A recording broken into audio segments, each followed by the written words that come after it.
Nous sommes des photographes voyageurs et nous fréquentons l'Asie en ce qui me concerne depuis plus de 35 ans et puis en ce qui te concerne depuis toujours parce que tu es né là, quoi. Mhm. Et depuis qu'on s'est rencontrés tous les mois, il y a maintenant 17 ans, on a fréquenté la Mongolie de long en large, on s'est baladé vraiment dans tous les moindres recoins. Mhm. Tout le m'a initié surtout au monde nomade, à la vie des nomades, à la vie de la steppe. C'est un monde que tu connais très bien parce que en Mhm. fait, tu as passé beaucoup de temps sous la yourte, tu as grandi dans la Une steppe. partie de mon enfance, oui. Et puis ensuite, on a eu envie d'aller voir un petit peu ce qui se passait de l'autre côté de la frontière, parce que l'Empire mongol, enfin la Mongolie était bien plus vaste à une époque. Donc nous avons été en Mongolie intérieure, nous avons été en Bouriatie, au lac Baïkal, dans le Turkestan chinois, c'est la province chinoise du Xinjiang. Mhm. On a été jusqu'en Ouzbékistan, en Iran. Et partout, en fait, on faisait ce constat qui était de voir des cavaliers, des yourtes, des nomades, des semi-nomades, des gens, des populations avec des pommettes hautes. Il y a beaucoup de similitudes. Toi, tu voyais des similitudes dans la langue Dans aussi, la langue, oui, il y a beaucoup de mots aussi qui me rappelaient les mots mongols. assez En dehors troublants. des ressemblances parfois physiques, ils parlaient parfois presque. Bon, l'intonation était pas, un peu les mêmes, mais il y avait des mots aussi, oui, tout Ouais, à fait. tout à fait, ce que tu me dis toujours. Et puis, Mm. c'était flagrant que que l'Empire mongol avait laissé vraiment des traces plus que tangibles. Mhm. Mhm. Gengis Khan, en fait, il a détruit le monde sédentaire pour protéger ces steppes, pour protéger ces espaces, ces pâturages. Et on peut dire qu'il a vraiment réussi son pari. Mhm. Et à partir de ce constat, en fait, nous, on a eu cette idée de faire ce livre. C'est la Mongolie de Gengis Khan. C'est en fait une Mongolie qui existait à partir du XIIIe siècle. Mhm. En tant que Mongol, je me suis toujours posé la question si la Mongolie nomade existerait aujourd'hui si Gengis Khan n'avait pas été là. C'est vrai qu'avant son arrivée, jusqu'au XIIIe siècle, vivaient sur les territoires actuels de la Mongolie des tribus nomades, mais souvent très divisées et en petits clans et En toujours lutte en lutte, perpétuelle. en conflit permanent entre eux. Et il ne faut pas oublier également qu'ils étaient sous constante menace d'être absorbés un jour ou l'autre par l'Empire du Milieu. Et Gengis Khan arrive au XIIIe siècle. Il a eu cette idée de vouloir unir tous les peuples vivant sous la yourte. Donc il crée l'Empire mongol et avec son peuple, il part à la conquête du monde. Donc à partir de ce moment-là, il a changé à jamais l'histoire non seulement de la Mongolie, mais aussi de l'Asie centrale.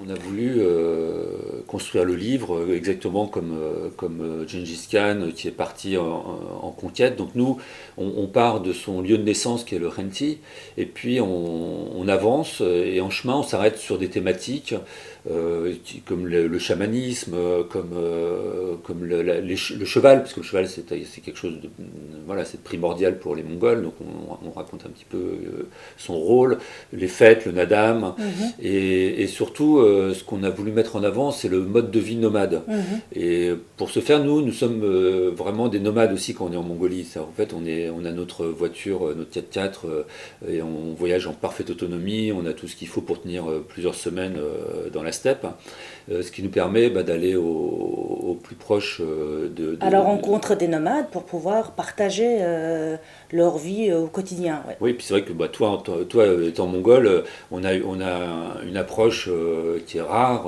parce que d'une part, tout le connaît le parler nomade, Oui, le parce que, langage. Ouais. et donc on n'a aucun problème, parce qu'il y a toujours peut-être comme ça, des a priori de la part des nomades vis-à-vis des citadins, mais c'est pas le cas avec nous. Mhm, Et puis il y a une vraie complicité, mhm. en fait, on peut dire, hein, de leur part aussi. Анхаан зууж яагаад гарцоо манайд хэдий. Хойд сургуулж яагаад хүрээ дээр нь энэ хаваар байж байгаа юм чинь.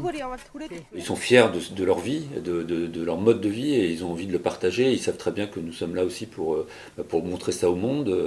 C'est une manière aussi de pouvoir transmettre, parce que parfois ils sont quand même un peu conscients que c'est peut-être une dernière génération qui sont en train de porter une civilisation donc nomade. C'est vrai que bon, voilà, on est assez content de pouvoir immortaliser peut-être cette. Oui, cette culture en pleine transition, Voilà. et c'est vrai que c'est un peu ce qu'on veut montrer dans notre livre et ce qu'on veut partager, quoi. Le fait d'être autonome, on va dire, nous permet de pouvoir faire un peu toutes les images qu'on veut. Donc on part du coup avec notre drone, Tout à fait. ce qui nous permet de pouvoir faire De faire des images oui, un peu assez uniques, pas franchement vues. Par exemple, quand on est arrivé à un moment avec notre voiture sur la rivière Rhône, qui est une rivière un peu compliquée à traverser, et donc on cherchait un gué, et là on est tombé sur une famille qui faisait traverser un troupeau. Une centaine de chevaux de troupeaux en train de traverser le fleuve mythique Orkhon en Mongolie. Oui, c'est quelque chose de extraordinaire qu'on pourrait voir. Donc voilà. Voilà, c'est le genre de vues qu'on peut faire en drone qui sont... Enfin, on trouve que c'est vraiment des vues fantastiques et intéressantes. L'héritage de Gengis Khan est vraiment le nomadisme, le pastoralisme nomade. Et c'est non seulement l'héritage de Gengis Khan, c'est aussi l'héritage de l'homme de la steppe en général. Donc c'est une culture qui est partagée en dehors de la Mongolie, au-delà de la Mongolie, par tous les peuples de l'Asie centrale. Donc pour nous, c'était important, de ce point de vue-là, pour notre livre, par exemple, de pouvoir travailler à fond sur ce sujet de transhumance. Donc on s'est renseigné pour pouvoir trouver toutes les formes ancestrales de transhumance. Donc on a pu tomber par l'énorme chance sur cette transhumance d'extrême, donc hivernale, qui se déroule dans les monts Altaï chez le peuple kazakh. On les a accompagnés, nous, pendant 7 jours, et on a fait environ 150 km avec eux, par des températures de moins 30, donc au minimum, parce que la nuit, ça pouvait baisser. On passait les nuits sous une petite yourte qu'on avait avec nous. Il y avait heureusement Khaizam qui avait la gentillesse, d'ailleurs qu'on remercie, la gentillesse de nous faire du feu toutes les 2 heures, sinon on mourrait de froid. Mais en dehors de cela, c'était une expérience incroyable qu'on a partagée avec cette famille. On était vraiment dans la vie des... C'est unique en fait, et puis de se rendre compte de la force de ces gens, de leur force morale, de leur noblesse aussi. C'est des gens merveilleux. Et de se dire que cette culture de transhumance hivernale existe encore aujourd'hui, alors que les voitures ont déjà fait leur apparition.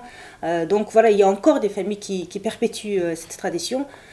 Peut-être on est un petit peu quand même sur la fin, mais voilà, ça existe encore. Donc c'est ça qu'on a voulu aller capter et qu'on a voulu partager. Au sujet d'images aussi un peu dont on pourrait parler, parlons de la couverture. Oui.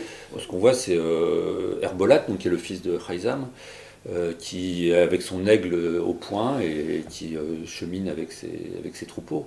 Et c'est vrai que c'était pour les Herbolat et son père Khaizam sont des aiguilliers, ce qu'on appelle des aiguilliers, en fait, des chasseurs à l'aigle avec un aigle, oui. Et ça fait 7 générations qui pratiquent cette chasse, et pour eux c'est inconcevable de partir sans leur aigle. De faire quelconque voyage sans leur aigle, sans partir. Et tous les soirs, tu te rappelles, bien sûr, il y a des soirs où on arrivait un peu à la nuit, mais quand c'était pas le cas, ils entraînaient leur aigle, ou alors ils partaient voir s'il n'y avait pas un peu de gibier qui passait par là, et c'était assez fabuleux. Et c'est vrai qu'en fait, pour revenir à Gengis Khan, c'est lui-même. Il était très adepte. On a pu lire, c'est qu'il était toujours entouré par une centaine d'aiguillés. Et lui-même, il se livrait à la chasse à l'aigle. Oui. Déjà, donc il était aussi, évidemment, comme tu dis, entouré par des chasseurs.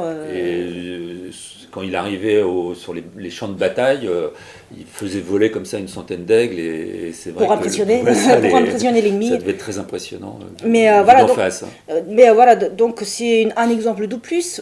Les Kazakhs sont les derniers peuples, l'unique peuple de l'Asie centrale qui ont préservé et qui perpétue encore aujourd'hui cette tradition de père en fils. Donc voilà, c'est ce côté-là qui nous intéresse énormément, de capter des anciennes traditions qui existent encore. Tout à fait. Et puis donc ensuite, le même hiver, on a été donc plus au nord de ce qu'on appelle la taïga, c'est au sud du lac Baïkal. C'est une dépression où il fait encore des températures bien plus froides, puisque là, quand nous sommes arrivés avec notre voiture, le lendemain, elle ne voulait plus du tout démarrer, parce qu'on devait être à moins 40, quelque chose comme ça. Il me disait même qu'on avait de la chance, quelques jours avant, c'était moins 60. Oui. Donc après, on est parti à la recherche des Tsatanes, donc ils sont les éleveurs de rennes. On est parti à cheval, et après on les a rencontrés, donc on a poursuivi à dos de rennes. En ce qui concerne ces peuples qui sont les éleveurs de rennes, c'est encore très particulier, puisque la transhumance pour eux c'est quotidien. c'est quotidien. Hiver, été comme hiver. Hein. Donc hiver, c'est peut-être pas des transhumances longues d'une semaine ou de 150 km pour eux, mais plus régulières, mais pour 2-3 jours. Là, il s'agissait, on a eu encore une chance énorme, il s'agissait juste de changer de vallée parce qu'il avait trop neigé, donc les rennes ne pouvaient plus gratter sous la neige pour pouvoir manger. Et donc on a eu cette chance d'être tombé sur cette famille qui sont partis avec leurs 4 enfants, le couple, pour changer de vallée. Donc on les a effectivement suivis pour pouvoir faire des images. Oui, c'était moins long, on a passé un col, et puis ce qui était assez fantastique, c'est qu'on a partagé leur vie leur tipi, leur tipi surtout. Le mot, c'est le ours. Ours, ouais, on dormait sous ours. Et donc un tipi, c'est vraiment, je sais pas en termes de surface, mais c'est quelques mètres carrés, et voilà, on était à 8. Le fait qu'on dormait à 8 nous a bien réchauffé, enfin, bien, c'est un grand mot, nous a un peu réchauffé, mais oui, bah c'est... Et puis on a réellement partagé leur quotidien, quoi. Là aussi, c'était une partie forte de notre travail pour ce livre. Pour revenir à Gengis Khan, c'est un personnage qui a quand même plutôt mauvaise presse. C'est un personnage mauvaise presse dans l'histoire du monde. Il est plus connu comme un barbare sanguinaire qui a détruit beaucoup de choses, y compris des grandes cités merveilleuses comme Samarcande et Bukhara, qui sont quand même un peu le symbole de cette barbarie, on va dire.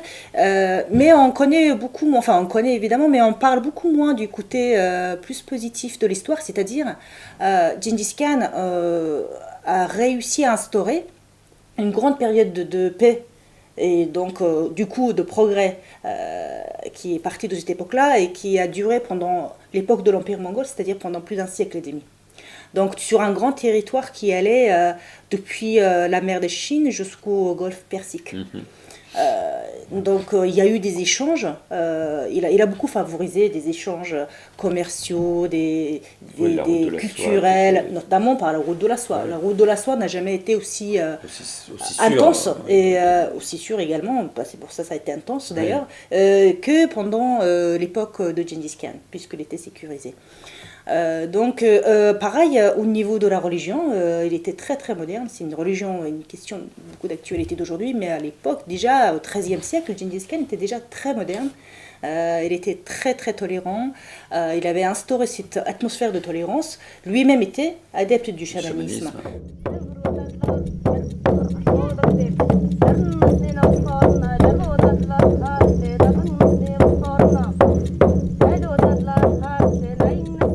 Son proche entourage familial, il y avait beaucoup de chrétiens nestoriens. Pareil, beaucoup de bouddhistes. Il était entouré également des conseillers musulmans. Donc voilà, ses descendants étaient après devenus un peu de toutes les religions, puisqu'il y avait des Mongols en Perse, en Chine et en Asie centrale, voilà, qui fait qu'il y avait une diversité incroyable. Donc c'est aussi ça qu'on a voulu montrer dans notre livre, montrer la Mongolie diverse et la Mongolie de Gengis Khan.